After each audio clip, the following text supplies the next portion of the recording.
O Senhor é bom, né? Importante se orar pelos seus filhos, né? Ore pelos seus filhos, passe tempo orando pelos seus filhos. Quem sabe um dia seu filho chegue em lugares assim que você não pode imaginar. Amém? Eu quero pregar uma mensagem hoje, e segundo as meninas ali, essas meninas de preto, elas falaram que eu já comecei atrasado 10 minutos já. Depois o Kleber vai reclamar dizendo que eu atrasei. Eu quero que você abra a sua Bíblia, carta de Paulo aos Filipenses, capítulo 3, nós vamos ler o verso 13 e verso 14. O nome dessa mensagem é o nome daquela banda, daquele conjunto, só os mais de 40 vão lembrar, os vencedores por Cristo. Os vencedores por Cristo. Filipenses capítulo 3, verso 13 e verso 14. Se você lembrou dos vencedores por Cristo, significa que você já tem alguns fios de cabelo branco, né? Filipenses capítulo 3, verso 13 e verso 14, diz assim: irmãos, quanto a mim, não julgo que haja alcançado, mas uma coisa faço, e é que, esquecendo-me das coisas que atrás ficam, e avançando para as que estão adiante de mim, prossigo para o alvo pelo prêmio da soberana vocação de Deus em Cristo Jesus. Queridos, a vida cristã, a vida que nós vivemos em Cristo, ela pode ser comparada a muitas coisas. Nós podemos usar muitas coisas da vida comum para exemplificar a vida cristã. Dia desses eu falei que a vida cristã, ela era como que uma viagem de trem, preguei sobre isso, né? Que quando você nasce, você entra na primeira estação, e quando você termina a sua história, é porque você chegou na última estação. E alguns irmãos me disseram: pastor, eu não quero descer nessa última estação não, eu quero ficar andando nesse trem. Ninguém quer chegar na última estação, né? Mas todos chegaremos. Mas Paulo aqui, ele faz uma comparação da vida, nós podemos assim dizer, não agora como uma viagem de trem.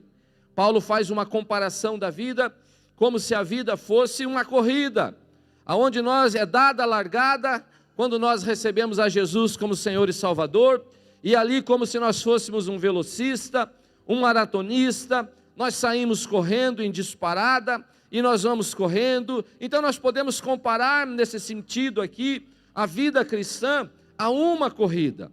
E a corrida, você sabe disso, seja uma corrida, uma maratona, seja lá uma etapa da Fórmula 1, da Fórmula Indy, ela tem vários acontecimentos nesse percurso.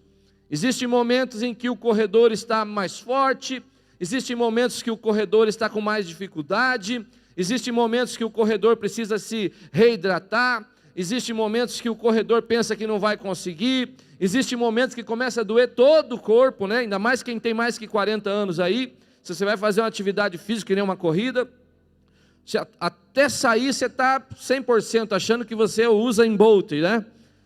1000 metros depois você já está com a língua, metade da língua para fora.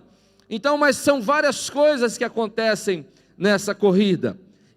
Mas assim, vencem aqueles que são dedicados, vencem aqueles que permanecem mesmo diante de dificuldades, mesmo diante de situações difíceis, vencem aqueles que não desistem desta corrida, vencem aqueles que muitas vezes com dores, com dificuldades, eles permanecem firmes, eles continuam correndo, vencem aqueles que até às vezes caminham, diminuem a velocidade, vão um pouco mais lento, mas que não param jamais, não param jamais. A vida, ela é uma corrida e nós não podemos jamais parar, nós devemos continuar, eu sempre digo, a melhor filosofia que existe, eu acho que você deve escrever isso, que é profundo isso, profundo demais, isso cada vez que eu ouço essa frase, eu falo, é uma frase de uma filosofia muito profunda. Ela foi dita por uma filósofa cujo nome é Dory, e continue a nadar, continue a nadar, continue a nadar. Quem é pai aí sabe do que eu estou falando, né? Do desenho como é que é o nome? Do Procurando Nemo. Então a Dory é a maior filósofa que existe. Ela dizia: Nemo, continue a nadar, não pare jamais, não pare jamais. E a vida cristã é essa corrida, onde nós não podemos parar. E eu preguei aqui esses dias que o meu coração se entristece ao ver pessoas que nessa caminhada, às vezes desistem da corrida, às vezes param de correr, às vezes tropeçam e não conseguem se levantar. Mas, queridos, a vida cristã, Paulo está exemplificando aqui, fazendo uma analogia, como se fosse uma corrida. E, querido, é uma corrida em que nós estamos sozinhos, nós corremos sozinhos, mas não corremos sem que tenha pessoas ao nosso lado. E às vezes é importante demais que além de nós corrermos, além de nós buscarmos chegar na linha de chegada, nós olhemos para o lado e possamos levantar aqueles que às vezes tropeçam, aqueles que às vezes caem, aqueles que às vezes pensam em desistir. Quantas vezes você vê, principalmente na época da Olimpíada, aquele corredor que se machuca, ele está quase chegando, e ele tropeça, e ele cai, ou ele não aguenta mais, porque os músculos dele já perderam a força, e aí aparece um outro corredor lá, que levanta ele, põe ele do lado, e leva ele até o final. Então isso é o exemplo da vida cristã. Você está correndo sozinho, você está buscando o seu prêmio sozinho, mas você está olhando para o lado, você está vendo aquelas pessoas que estão correndo com você, porque veja, não é uma corrida de disputa entre você e a outra pessoa que está ao seu lado, mas é uma corrida em que você e todos devem chegar na linha de chegada. O objetivo final nosso é chegar lá. Então Paulo vai fazer um exemplo, usando esse texto como se fosse uma corrida. E Paulo nesse texto também, ele vai nos dar algumas indicações, alguns ensinamentos, para que nós possamos também chegar à linha de chegada, para que nós possamos também receber lá no final o prêmio de chegarmos ao fim. E eu separei aqui 4 lições importantes que Paulo nos dá nesse texto, e é isso que eu quero compartilhar com você hoje. E a primeira coisa que nós vemos ali, se você quer ser um vencedor nessa corrida, se você quer chegar à etapa final, se você quer passar a linha de chegada, se você quer receber o prêmio de Deus, a primeira coisa que Paulo vai dizer ali é que nós não podemos ser conformados. Ele vai dizer: julgo que eu não haja ainda alcançado. Querido, Paulo era um homem de Deus. Paulo era um homem temente a Deus. Paulo era um homem que vivia as experiências maravilhosas com Deus. Paulo era um homem que teve visões extraordinárias. Paulo é o maior teólogo da igreja. Paulo, ninguém tem dúvida nenhuma que talvez não tenha passado uma pessoa na face da terra como o apóstolo Paulo. Mas nem por isso Paulo para. Nem por isso ele vai dizer: não, eu estou de boa já, acho que eu vou pedir minha aposentadoria do INSS, eu já fiz tudo que eu tinha que fazer, eu já preguei em todos os lugares que eu tinha que pregar, eu já falei de Jesus para todo mundo que eu tinha que falar. Nem por isso, mesmo tendo feito tudo o que fez, Paulo parou. Ele diz: não, eu julgo que eu ainda não cheguei na reta final. Eu julgo que eu ainda não fiz tudo que eu poderia fazer. E se tem uma coisa que vai nos levar para frente, se tem alguma coisa que vai fazer com que a gente não venha parar, não venha desistir, é um inconformismo na nossa vida. É olhar para nós de manhã e dizer: eu posso hoje ser melhor do que eu fui ontem. Eu posso hoje ser um cristão melhor do que eu fui ontem. Eu posso hoje estudar mais do que eu já estudei. Eu posso hoje fazer o que eu mais fiz. Eu posso hoje ser melhor. Mas a questão, sabe o que é? Nós vivemos alguns dias e que tem gente com 45 anos falando assim: acho que eu vou me aposentar. Acho que eu vou me aposentar. Que está tão difícil, está tão complicado. Tem gente aí com 45 anos que está querendo dar entrada na aposentadoria. Dizer: não, pastor, não vou mais no GC, porque acho que eu já fiz muito. Faz 6 meses que eu sou líder de GC, acho que já dei minha contribuição. Então assim, querido, Paulo vai dizer: olha, eu não completei ainda. Paulo escreve esta carta aqui, queridos, olha só, tem entendimento. Paulo, quando escreve à igreja de Filipos, aos filipenses, Paulo está preso em Roma. Paulo está na sua prisão em Roma. Ele já tinha feito uma viagem, ele já tinha evangelizado toda a Ásia Menor, ele já tinha passado pelas igrejas da Ásia Menor de novo, e já tinha entrado na Europa, já tinha evangelizado a Europa. Esta igreja de Filipos, ele evangelizou esta igreja. Nesta igreja, ele chegou, ele montou uma igreja ali, ele falou de Jesus, ele ganhou as pessoas para Jesus, ele estabeleceu ali uma igreja, e ali ele foi preso, ali Deus libertou ele da prisão, ali se converteu a família do carcereiro, e agora ele já tinha ido embora dali, ele já estava em outro lugar, ele já tinha sido preso, estava preso em Roma. Alguém que está, olha o discernimento das coisas de Deus, alguém que está preso diz, eu ainda posso fazer mais. O cara está preso em Roma, ele diz, não, eu julgo que eu ainda não alcancei, eu tenho mais coisas para fazer. E dizem os estudiosos que havia um desejo muito grande no coração dele, de fazer uma quarta viagem e de evangelizar a Espanha. Querido, havia no coração dele um inconformismo, e só vence quem é inconformado. Nós não vamos chegar em lugar nenhum se a gente de manhã dizer, ai, estou tão cansado, é tão difícil. É lógico que está difícil, não tem corrida fácil. É lógico que é complicado, não tem nada é fácil. A vida é difícil. Eu falei ontem, principalmente para o torcedor do Paraná Clube.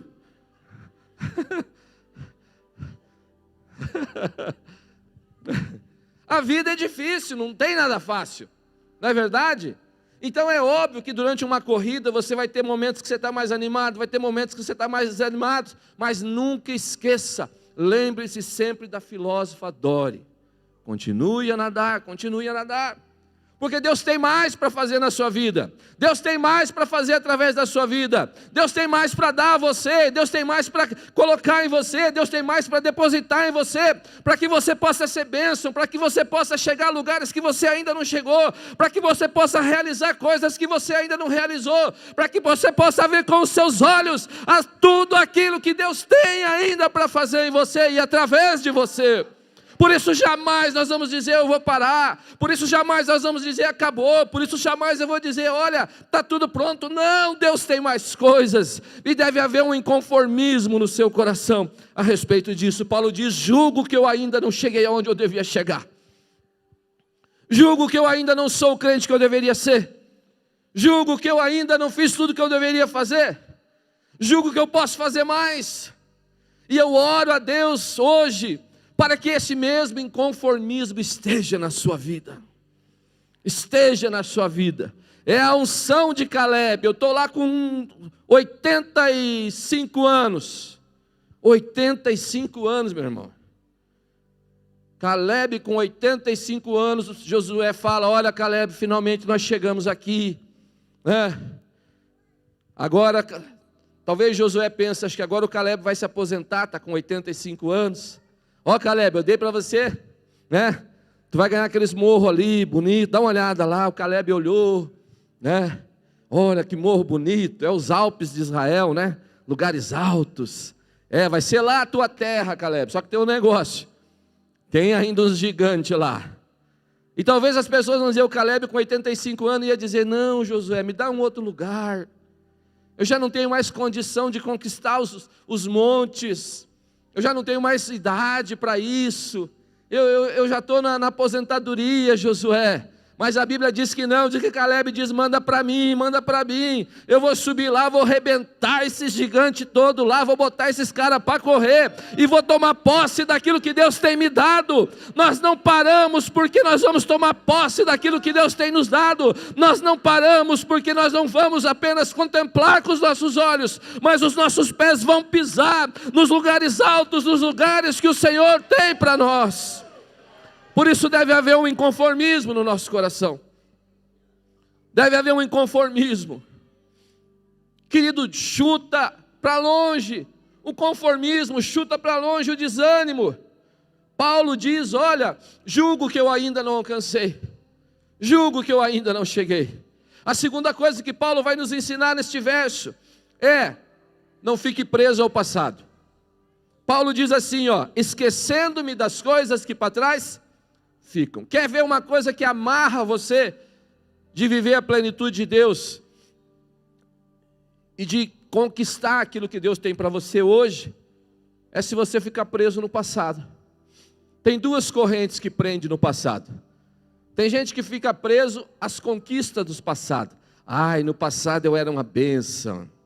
Ai, no passado eu pregava. Ai, no passado eu evangelizava. Sabe lá em 1932, sabe aquele fulano lá, eu ganhei para Jesus. Porque eu já fui pastor. Eu já fui presbítero. Eu já fiz aquilo.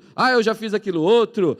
Eu já não sei o quê. tem gente que fica preso nas conquistas do passado e não consegue viver o hoje.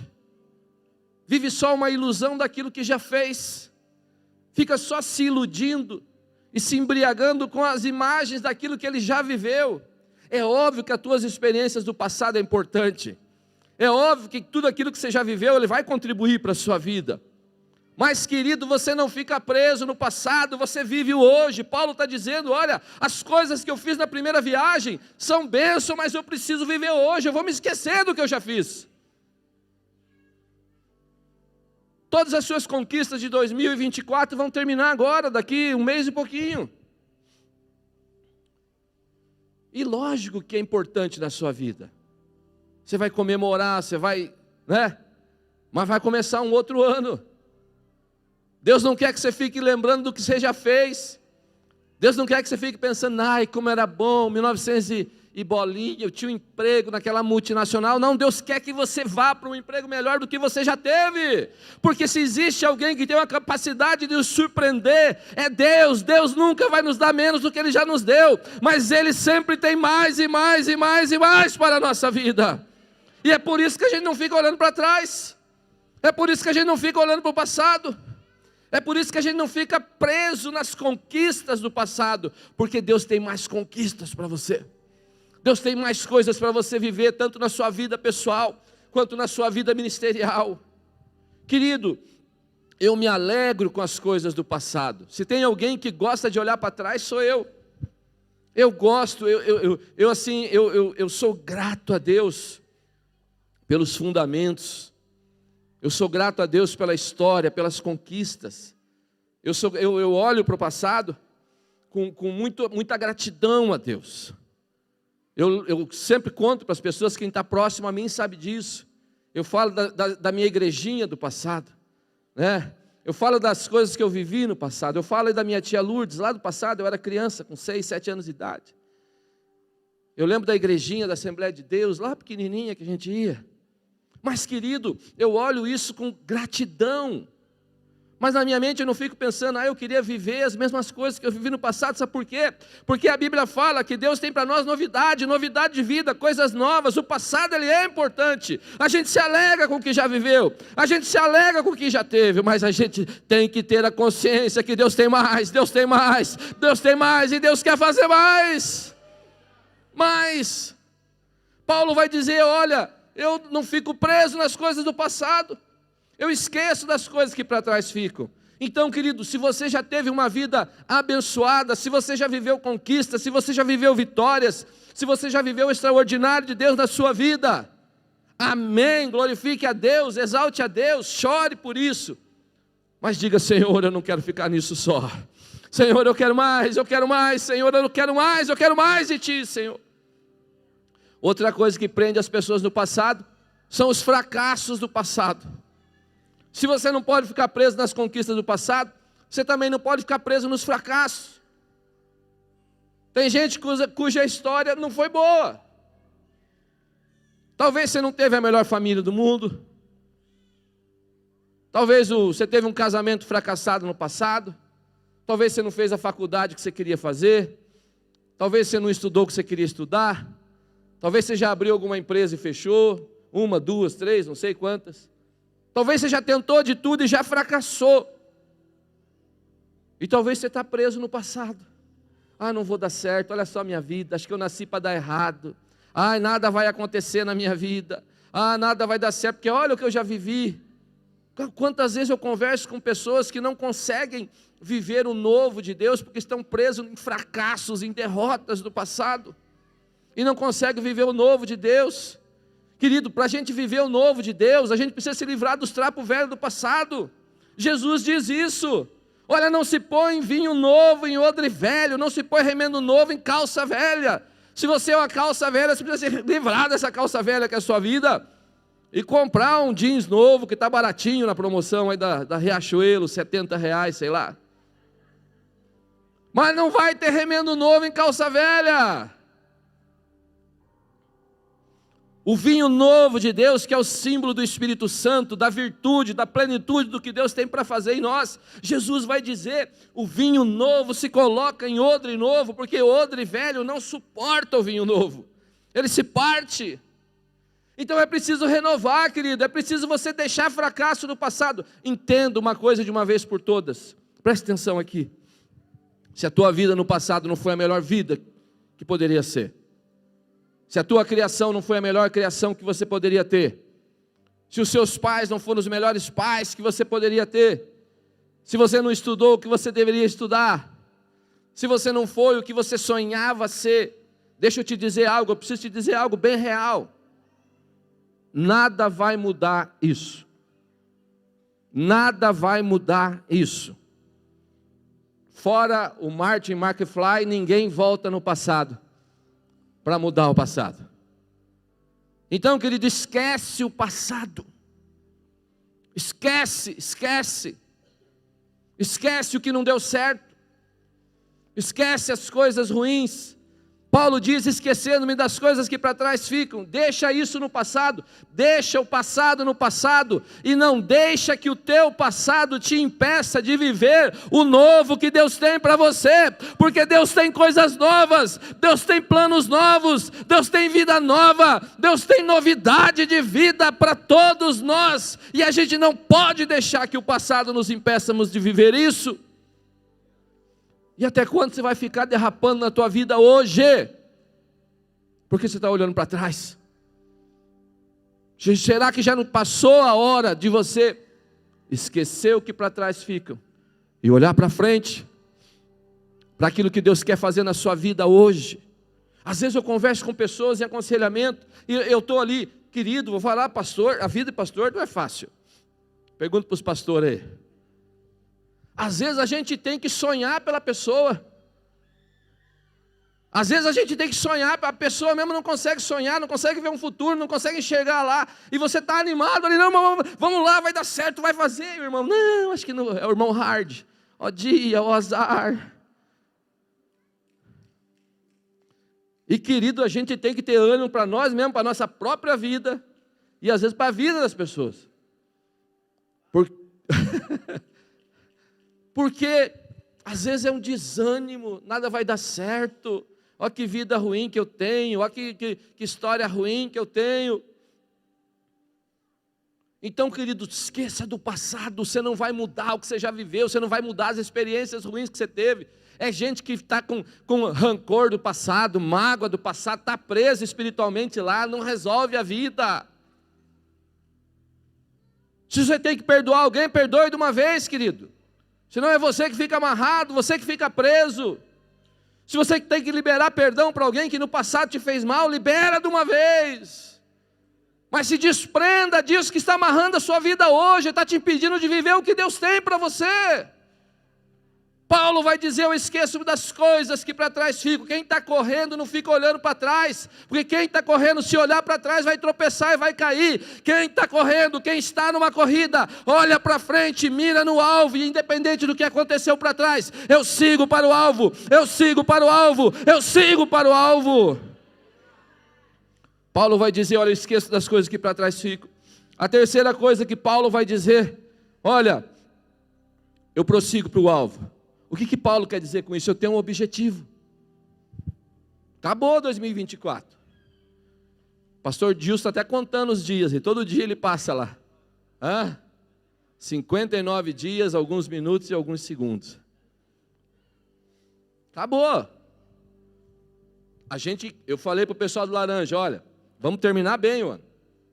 Vamos concluir os que a gente consegue concluir em 2024 para terminar bem. Mas, querido, você já tem que estar pensando em 2025. Você já tem que estar pensando o que você vai fazer em 2025. Entendeu? O plano que você tinha de fazer uma faculdade em 2024 que você não fez, já foi, já esquece.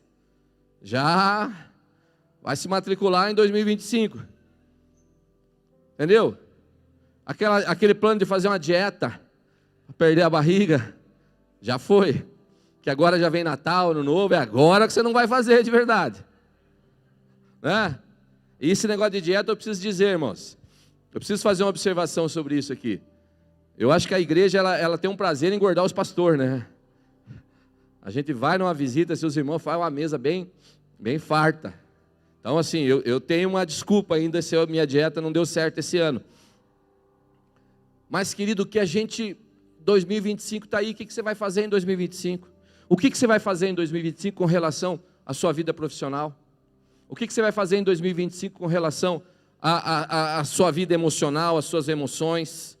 O que você vai fazer em 2025 com relação ao seu ministério, ao chamado de Deus para a sua vida? Até quando você vai embarrigar isso na sua vida? Até quando você vai procrastinar a obra que Deus tem para fazer através de você? Até quando, querido? Jesus está voltando aí, você vai chegar lá no céu e não vai poder, vai ter que cantar aquela canção. Posso, tendo as mãos vazias, com Jesus e me encontrar, quantas almas poderia ao Senhor apresentar? Posso, tendo as mãos vazias, por Jesus e me encontrar. Eu esqueci o resto, que também faz tempo que eu cantei isso aí. Mas, querido, passou 2024, você não tem nada para apresentar diante do Senhor. Passou em 2024, você não falou de Jesus para ninguém, você não pregou o evangelho para ninguém, você não orou por ninguém. Se Jesus voltar hoje, você é um desses que vai cantar essa canção, estou com as mãos vazias, Senhor, tenho nada para apresentar diante do Senhor. Até quando você vai protelar essas coisas na sua vida? Paulo diz, olha, eu tenho um objetivo, eu não vou parar porque eu tenho um objetivo, eu prossigo para o alvo, nada me atrapalha, nada tira o meu foco, nada vai desviar o meu caminho, porque eu tenho um objetivo. A gente só se perde no caminho, a gente só se distrai por uma falta de objetivo. Por uma falta de objetivo. Então termine agora, pega aí novembro e dezembro e fala, eu vou planejar a minha vida em 2025. Vou planejar a minha vida. Se você sonha fazer uma faculdade, é esse o ano de você... eu sou profeta de Deus, hein? Eu estou falando aqui, pega isso, porque se você sonha em fazer uma faculdade, esse é o ano que você vai fazer. Deus está falando com algumas pessoas aí, pega isso para você. Querido, se você sonha servir o Senhor, esse é o ano que vai acontecer isso na sua vida. Se você sonha conquistar, eu preciso esse ano, pastor, comprar minha casa, eu preciso comprar, esse ano o que vai acontecer na sua vida, 2025 será um ano, mas tenha esse objetivo, coloque isso como objetivo, coloque isso como alvo, e com relação ao alvo ainda, tem mais uma observação que é importante fazer, porque tem gente que não conquista, não é por falta de objetivos ou por falta de alvo. Tem gente que tem objetivo e tem alvo. Chega lá, ele fala, não, nós vamos fazer isso, vamos fazer aquilo. Mas mesmo tendo objetivo e alvo, pastor Luciano, tem gente que se perde no meio do caminho. E ele não tem constância, dedicação. Quando você tem um alvo, você precisa persistir, você precisa ir. Você pode diminuir de velocidade, você pode aumentar a velocidade, mas você não para. Você não para. E tem gente que não conquista, não é mais do que vencedor, porque começa bem. São aquelas pessoas que elas são cheias de iniciativa. Em janeiro o cara se matriculou em 12 cursos diferentes, ele está cheio de ânimo, ele está cheio de gás, ele está contando para todo mundo os sonhos dele, os planos dele. Em fevereiro o gás acabou.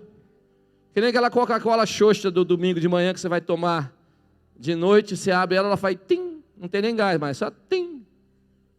Mas tem gente que gosta, eu gosto daquela Coca-Cola. Em fevereiro o cara perdeu a vontade, perdeu o propósito, perdeu a dedicação, perdeu a força, e já para. E aí vai passar ano, e o cara não conquistou nada ainda. Porque não falta alvo para ele, não falta objetivo para ele. Mas falta a constância, falta a dedicação, falta ser firme, falta continuar. Querido, se você tem sonho de servir a Deus, seja firme. Eu quero servir o Senhor, pastor, eu tenho um chamado para o ministério, pastor. Eu quero dedicar a minha vida. Agora janeiro vai abrir vaga na IDM. 3 anos, querido. E eu sou chato, quem estuda comigo até dia de feriado tem aula. Eu já falo, ou se o cara quer ficar, tem que ficar. Se não quer, querido, o exército é difícil. Vai fazer lá a prova do TAF para entrar na polícia militar, para você ver a dificuldade que é. Vai fazer uma prova para entrar num grupo de elite do exército americano, para você ver a dificuldade que é. O Senhor está nos alistando no maior exército, o mais importante exército do mundo. E você quer moleza? Você quer que seja pianinho, mamãozinho com açúcar? Mas é 3 anos, acaba ou não acaba? Quer ver? Ó, levanta a mão aqui os que já se formaram na IDM aí, ó. Olha aí, ó. Nós já fizemos 5 formaturas. 5 formaturas. 3 anos passa. Tem dia que vai dar vontade de chorar? Vai dar. E agora tem uns professores mais ruins aí, né? Se já tinha uns professores ruins, tem agora uns mais difíceis ainda. Estou brincando, é uma bênção. Você faz amizade, você conquista, né, Suzana? Não é uma bênção? A Suzana começou lá, pastor, será que eu vou conseguir? Não, e tal. Ah, eu leio aqui, não estou entendendo. Eu falei, Suzana, só leia, não precisa entender agora. Até o 3º ano você vai entender, mas agora só leia o que tem que ler. Querido, começa um negócio, termina na sua vida. Quantas coisas você já começou e você não concluiu na sua vida? Se for olhar os papéis de matrícula que você tem em curso, em faculdade, em tudo, tua gaveta está cheia. Quantos GC você já começou? Não, esse ano vai ser uma bênção. O pastor Adilson se animou com você. Chegou até agosto. Conclua as coisas na sua vida. É preciso que a gente tenha iniciativa. Mas é importante que a gente tenha acabativa também. Porque tem gente que começa, inicia tudo e não acaba nada. Então você tem que ter um alvo. E quando você tem um alvo, você começa e você termina. Deus tem te chamado para muitas coisas. Eu estou profetizando sobre você. Esse ano será um ano de muitas conquistas na sua vida. Muitas conquistas na sua vida. Mas você precisa ter um objetivo. E para finalizar, Paulo reconhece a premiação. Olha o que ele vai dizer. O prêmio da soberana vocação de Deus. Queridos, ainda que nessa corrida, Deus seja bondoso conosco. Deus seja benevolente conosco. Deus nos agracie com conquistas aqui. Nós vamos conquistar, nós vamos formar os nossos filhos. Deus vai fazer você conquistar a sua casa. Deus vai fazer conquistar aquilo que você deseja. Deus vai fazer de você uma pessoa proeminente. Deus vai te colocar em lugares importantes. Deus vai fazer você ter uma grande importância no seu trabalho, na sua empresa, na sua vida profissional. Está repreendido. Ainda que seja isso, querido, Paulo vai dizer assim. Olha o que Paulo vai dizer. Paulo tem consciência do que é a vitória. Paulo vai dizer, olha, o prêmio da soberana vocação. Prossigo para o alvo pelo prêmio da soberana vocação de Deus em Cristo Jesus. Paulo vai dizer, todas essas conquistas, elas são importantes e não é pecado você conquistar. Pelo contrário, você deve conquistar. Mas o que Paulo vai dizer, olha, o nosso prêmio lá no final, na linha de chegada, o nosso prêmio lá na linha de chegada não é carro, não é casa. O nosso prêmio lá na linha de chegada não é certificado de conclusão. O nosso prêmio lá na linha de chegada não é as conquistas que nós acumulamos, os bens materiais que nós acumulamos. O nosso prêmio na linha de chegada é o prêmio da soberana vocação de Deus, porque um dia nós chegaremos diante do Senhor e o Senhor dirá, vinde benditos de meu Pai, vinde benditos de meu Pai, e a Bíblia diz que Ele dará uma coroa conforme as suas obras. O prêmio final da nossa vida, o que deve mover a nossa corrida, o que deve mover a nossa caminhada, o que deve nos impulsionar, é que nós chegamos ao fim da nossa vida aprovados por Deus, vitoriosos, recebendo não uma coroa de ouro, uma coroa de metal, mas a coroa da vida eterna em Jesus Cristo. A coroa da vida eterna em Jesus. Nós cantamos aqui, essa é a minha promessa. Essa é a minha promessa. Essa é a sua promessa, querido. Hoje é dia de ceia. Ainda que o Senhor seja benevolente conosco, nos abençoe com uma infinidade de coisas, Ele nos cura. Ele nos cura. Quantas pessoas são curadas pelo Senhor? Nós vimos ontem aqui pessoas curadas. Ele transforma a nossa vida. Ele pega um cara que era mendigo e Ele transforma a vida do cara, dá um emprego para o cara, troca a roupa do cara, lava o cara, muda a vida do cara, coloca a pessoa em lugares importantes. Ele nos dá bens. Talvez você não era ninguém, você comprou sua casa, tem seu carrinho, final de semana você consegue sair, passear com a sua esposa. Tudo isso é legal, é importante, traz alegria no nosso coração. Mas você não pode jamais deixar de esquecer qual é o prêmio que está reservado para nós. Porque quando nós colocarmos os nossos olhos no nosso Senhor, do resplendor da sua glória, a Bíblia fala que Ele virá sentado no alto e sublime trono,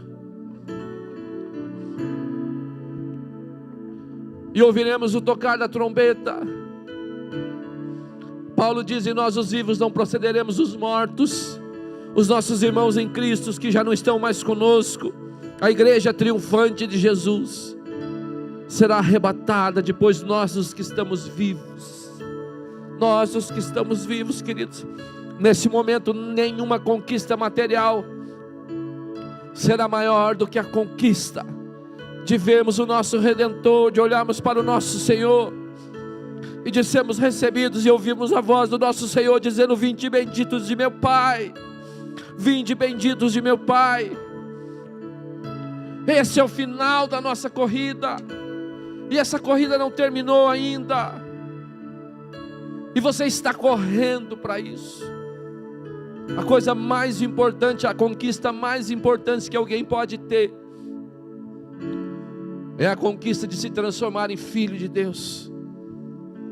Quando nós somos salvos, quando o Senhor põe uma marca em nós, aqui no nosso peito, tem uma cruz no nosso coração, carimbado no nosso coração, uma cruz carimbada, marca. A Bíblia fala que é o selo, e não apenas isso, a Bíblia vai dizer que o Espírito Santo é o selo, o Espírito Santo vivendo em você, Ele é o selo, o selo que diz que você, ainda que você tropece, ainda que você se canse, ainda que muitas vezes você pense em desistir, existe um selo aqui no seu coração, existe um selo, um Espírito Santo que diz: se levanta, continue, não pare, continue. Essa é a nossa promessa.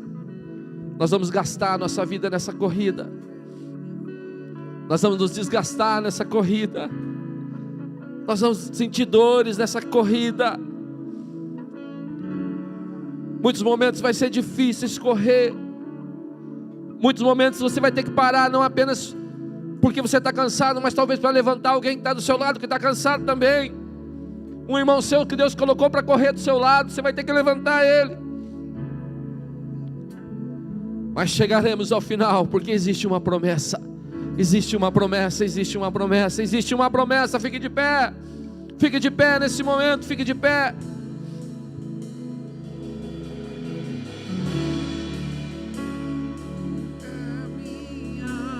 Adore o Senhor. Eu gastarei minha vida pra te coroar.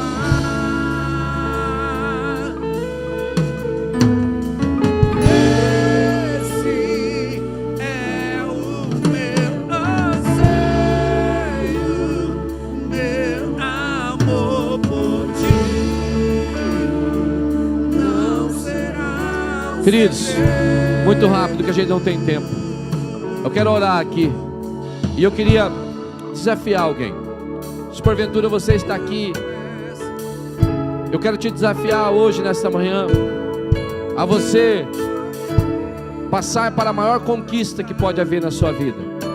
E a maior conquista que pode haver na sua vida é a conquista da salvação. É quando você recebe essa promessa, é quando você recebe essa marca, e você inicia nessa caminhada, nessa corrida, que é a corrida de um dia nos encontrarmos com Jesus. Olha só, presta atenção.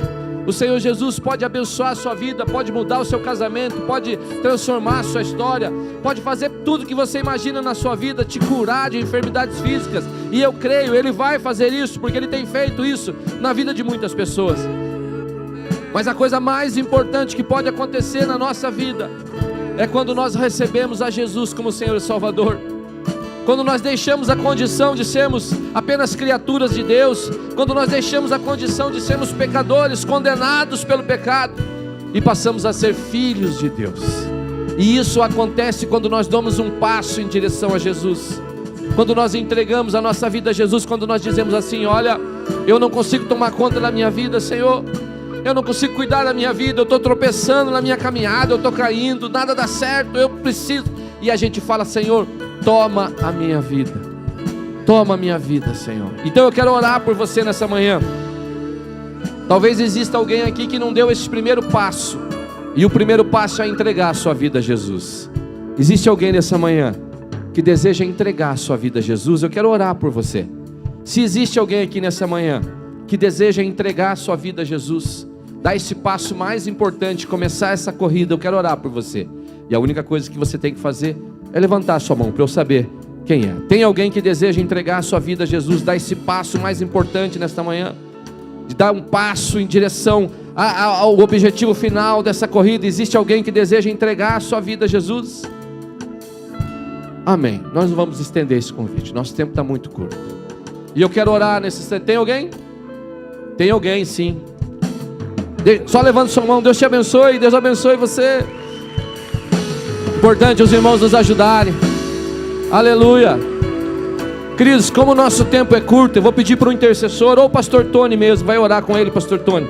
Ora com esse casal, a oração da entrega, aí onde eles estão. Depois traz eles aqui para a gente anotar os dados dele, por gentileza. O pastor Tony vai orar. Alguém mais deseja entregar sua vida a Jesus? Alguém mais? Não, então o pastor Tony vai orar com eles ali e depois vai trazê-los aqui. Olha, querido, Deus abençoe a vida de vocês, a maior decisão que você pode tomar.